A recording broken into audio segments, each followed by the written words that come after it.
अल्हम्दुलिल्लाहि रब्बिल आलमीन वल आक़िबतु लिल मुत्तक़ीन वस्सलातु वस्सलामु अला सय्यिदिल मुरसलीन व ख़ातमिन नबिय्यीन मुहम्मदिन व आलिहि व अस्हाबिहि अजमईन।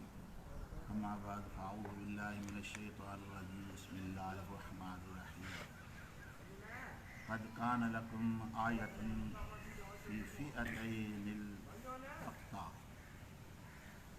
फ़िअतुन तुक़ातिलु फ़ी सबीलिल्लाहि व उख़रा काफ़िरतुन यरौनहुम मिस्लैहिम रअयल ऐनि वल्लाहु युअय्यिदु बिनस्रिहि मन यशाअ इन्न फ़ी ज़ालिका लइब्रतन लिउलिल अबसार। आमन्तु बिल्लाहि सदक़ल्लाहुल अज़ीम व सदक़ रसूलुहुन नबियुल करीम। इन आयत मुबारक जे अंदरि अल्लाह ताला जी ज़ाती बाबरकात जंग बदर जे मुतलिक़ इरशाद फरमायो आहे। हबीब करीम सल्लल्लाहु अलैहि वसल्लम जी ज़ाती बाबरकात हिजरत फरमाए मदीनतुल मुनव्वरा में तशरीफ़ फरमा थिया।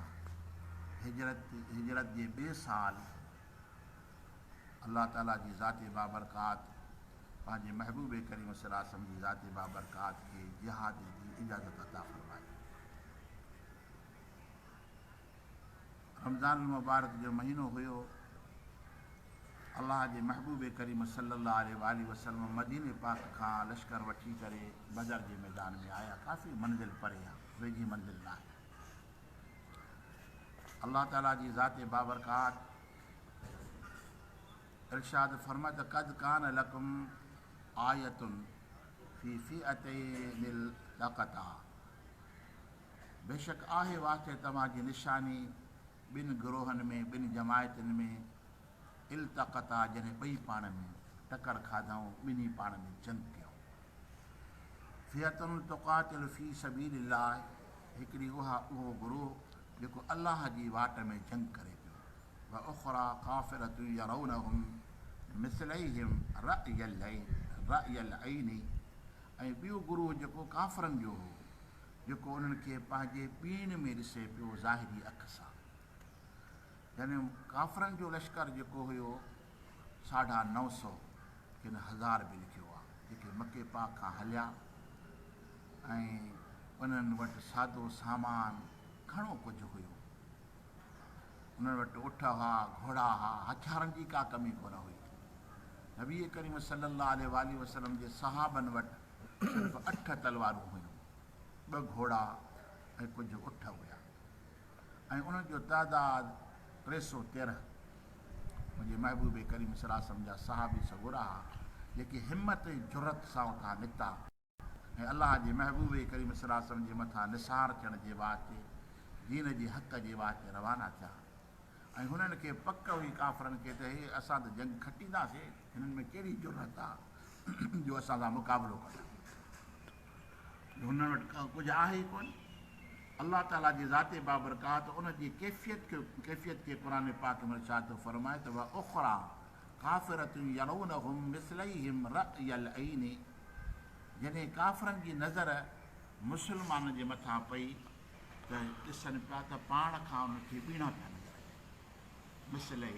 मिस्लैहिम तस्नियो आहे, हुया 313, या इन मां ईअं बि मुराद आहे त जॾहिं काफ़िरनि खे मुस्लमाननि ॾिठो त काफ़िरनि जी जमायत उनखे थोरी पई नज़र अचे ऐं असहाबनि खे पंहिंजी जमायत वॾी पई नज़र अचे, छो जो अल्लाह ताला जी ज़ाते बाबरकात सहाबनि जे विच में पंहिंजे मलाइकनि खे बि शुमार करे छॾिया।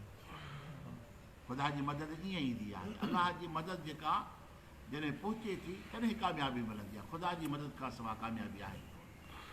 ऐं या त काफ़िर पहिरियों पाण ते नाज़ पिया कनि पंहिंजी घणाई जे मथां, पर जॾहिं उन्हनि जी नज़र मुस्लमाननि जे मथां, महबूब जी जमात जे मथां पई, अल्लाह ताला जी ज़ाते बाबरकात ज़ाहिरी अख जे अंदरि ॾिठऊं त हिननि जी त तइदादु वॾी आहे, असांखे त रिपोर्ट ग़लति मिली आहे, असांखे त ईअं चयो अथऊं त थोरा आहिनि, हुननि वटि कुझु आहे ई कोन, हीअ त असां खां बि घणा था नज़र अचनि।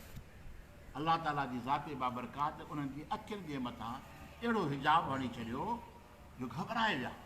उते पहुचण खां पोइ हिक ॿिए खे ॾिसनि पिया त तव्हां त असांखे ईअं चयो हो त थोरा आहिनि, उन्हनि वटि कुझु आहे ई कोन, हीअ संभाल त सही, हे त असांखां ॿीण ते था नज़र अचनि पिया। वल्लाहु युअय्यिदु बिनस्रिही मन यशा। ऐं अल्लाह ताला जी ज़ाते बाबरकात ताईद थो फरमाए पंहिंजी मदद सां जंहिंखे घुरे। ऐं अल्लाह ताला जी ज़ाते बाबरकात पंहिंजे महबूब खे अॻु में ई बिशारत ॾेई छॾी, बिशारत ॾेई छॾी त महबूब तोखे तूं ई ग़ालिब आहीं। मथी आयत में बि फरमाई न सतुग़लबून तव्हां ई ग़ालिब थींदो, उहो मग़लूब थींदा तव्हां ग़ालिब थींदो।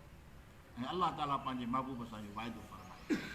हबीब करीम सल्लल्लाहु अलैहि वसल्लम जी ज़ाते बाबरकात रब जी बारगाह में दुआ घुरी त मुंहिंजा मौला करीम हीअ थोरी जमायत आहे जेको तुंहिंजी ज़मीन जे मथां तुंहिंजी इबादत करण वारी आहे, तोखे सजदे करण वारी आहे, तुंहिंजी तौहीद खे बयानु करण वारी आहे। भला जे हिननि जो वजूद न रहियो त क़यामत ताईं वरी को तोखे यादि करण वारो तुंहिंजी इबादत करण वारो रहंदो ई कोन। करीम रब तूं असांजी हिमायत फरमा। ऐं अल्लाह ताला जी ज़ाते बाबरकात अॻिते ज़िक्र अचे थो पियो जंहिंमें अल्लाह ताला पंहिंजे महबूब खे बिशारत कंदा। ऐं हबीब करीम सल्लल्लाहु अलैहि वसल्लम जी ज़ाते बाबरकात पंहिंजे सहाबनि जे अॻियां इहा ख़ुशख़बरी हिन सूरत में बयानु फरमाई त उहा जंग हुई 17 तारीख़ 17 रमज़ान मुबारक। 16 जी शाम यानी हिकिड़ो ॾींहुं अॻु में अल्लाह जे महबूब करीम सल्लल्लाहु अलैहि वसल्लम ॿिनि सहाबनि खे वठी ऐं पाण जंग बदर जो मैदान बदर जो मुआइनो फरमायूं ऐं पाण घुमिया फिरिया ऐं साहबनि खे ॿुधाइनि पिया। महबूब करीम सल्लल्लाहु अलैहि वसल्लम जे हथ मुबारक में छड़ी हुई, पाण ॿुधाइनि त फिराणो काफ़र सुभाणे हिन जॻह ते क़तलु थी वियो, सुभाणे वरी अॻिते हलिया फिराणो काफ़र हिन जॻह ते क़तलु थी वियो। अलाह जो महबूब निशानदेही फरमाईंदा था। उहो साहबी फरमाए थो त जॾहिं जंग लॻी ॿिए ॾिहाड़े त मूंखे अलाह जी ज़ात जो कसम आहे त जेको महबूब करीम सल्लल्लाहु अलैहि वसल्लम निशान ॿुधायो उहो काफ़र जंहिंजो नालो अचे उहो उते क़तलु थियो। अहिड़ी ख़ुशख़बरी अहिड़ो यकीन ॾियारणु जो अलाह जे महबूब जो शान आहे जो पंहिंजे सहाबनि खे एॾी ख़ुशख़बरी ॿुधाई त साहबियो तव्हां यकीन कयो त हीअ फतेह असांजे हक़ में ख़ुदा ताला लिखी चई आहे, तव्हां ई ग़ालिब थी। पोइ साहबी सॻोरो फरमाए त ॿियो ॾिहाड़ो जो थियो त मां उन जान में नज़र विझी वेठो हुजां जंहिंजे लाइ अलाह जे महबूब निशान फरमाया। ॾिसो त जंहिंजो नालो वरितो हुई अलाह जो महबूब उहो ई काफ़िर उहो ई मुशरिक उन जॻह ते क़तलु थियो। ऐं अलाह ताला ज़ाहिर ज़ूर साहिब कराम खे महबूब करीम सल्लल्लाहु अलैहि वसल्लम जी जमात खे फतेह अता फरमाई जंहिंमें वॾे नाले वारा काफ़िर जेके दुश्मन हुया उहे क़तलु थी विया, बुरी तरह सां उनखे शिकस्त मिली। बाक़ी जेके बचा हुआ उन्हनि खे गिरफ़्तार करे ऐं उन्हनि खे रसनि सां ॿधी करे मदीने तां खणी आया। ऐं दुनिया जे अंदरि हिकिड़ो एॾो आवाज़ उथियो उहो चइनी तरफ़नि खां हेॾी वॾी ताक़त चइजे त दुनिया में जीअं मुल्क वॾी ताक़त वारा हूंदा आहिनि, मके पाक जे अंदरि ही वॾी ताक़त हुआ ऐं पूरी दुनिया जे कुफर जे मथां मुशरिकीन जे मथां हिननि जी सरदारी हुई ऐं वॾा वॾा सरदार क़तल बि थी विया ऐं वॾा वॾा सरदार गिरफ़्तार बि थी विया। ऐं अलाह जे महबूब पंहिंजी जमात सां खे पकिड़े आणे मदीने पाक में ॿिहारे छॾियईं। अलाह ताला वल्लाहु युअय्यिदु बिनस्रिही मन यशा, अलाह ताला ताईद फरमाए थो पंहिंजी मदद सां जंहिंखे घुरे। इन फी ज़ालिका लइब्रतन लिउलिल अबसार, अलाह ताला जी ज़ाते बाबरकात इरशाद फरमाए त अखियुनि वारनि जे लाइ हीअ इबरत आहे। हेॾी इबरत आहे थोरी जमात एॾो ग़लबो उन ॾींहं खां वठी जो आगाज़ थियो आहे त अॼु ॾींहं ताईं मुस्लमाननि में उहा ताक़त उहा अलाह जी नुसरत असांजे हक़ में अलाह ताला लिखी छॾी आहे। ख़ुदा ताला जी ज़ाते बाबरकात कंहिं जॻह ते बि मुस्लमाननि खे शिकस्त न ॾिनी आहे, अॼु ॾींहं ताईं उहे कामयाबु आहिनि। हर जॻह ते अलाह ताला जी ज़ाते बाबरकात हुनखे फतह याब फरमाए थो। ऐं अलाह ताला क़ुर पाक में ॿी आयत में फरमायो अंतुमुल आलौन इन कुंतुम मुमिनीन, तव्हां ई कामयाबु आहियो। रब थो फरमाए तव्हां ई मथे आहियो जेकॾहिं तव्हां मोमिन आहियो। इन कुंतुम, जेकॾहिं तव्हां मोमिन आहियो यानी मोमिन कॾहिं बि मग़लूब न थींदो आहे, मोमिन सदाईं ग़ालिब हूंदो आहे। यानी ईमान हिकु अहिड़ी कुवत आहे जेका मोमिन खे मग़लूब थियणु छॾींदी न आहे, केतिरी बि ताक़त हुजे हुनखे झुकाए न सघंदी आहे। खुद मिसाल महबूब करीम सल्लल्लाहु अलैहि वसल्लम जे सहाबनि जा आहिनि जेके मके पाके में गिरफ़्तार थी आया कंहिं तरीक़े सां या मके पाके में रहिजी विया ऐं उहे कमज़ोरुल बदन हुया, ज़ईफ़ हुया ऐं उन्हनि जे मथां वॾा सितम काफ़रनि कया, पंहिंजूं जानियूं क़ुर्बान थी वियूं पर उन्हनि कॾहिं बि उन्हनि खां हार न मञी, उन्हनि जे अॻियां पंहिंजी गर्दन न झुकायूं। इन ताक़त जो नालो ईमान आहे। ईमान इनखे चइबो आहे। ईमान ई इंसान खे मज़बूत करे थो पियो, जंहिंजो जेतिरो ईमान हूंदो आहे उहो ओतिरो ताक़तवर उहो ओतिरो मज़बूत हूंदो आहे। हालांकि इहो जंग जेका सो मुसावी न हुई अकुल जे मुताबिक़, हाणे ॾिसो था मैदान में जॾहिं मल विढ़ंदा आहिनि त बि उन में बि ॾिसबो आहे त बाबा हिन जो वज़न बि एतिरो ई हुजे, जेके ॿई पाण कद में बि तक़रीबन बराबरि हुजनि, तॾहिं जोड़ लॻंदो। हीउ मुसाफ़ी कमु न हो, बराबरी वारो न हो।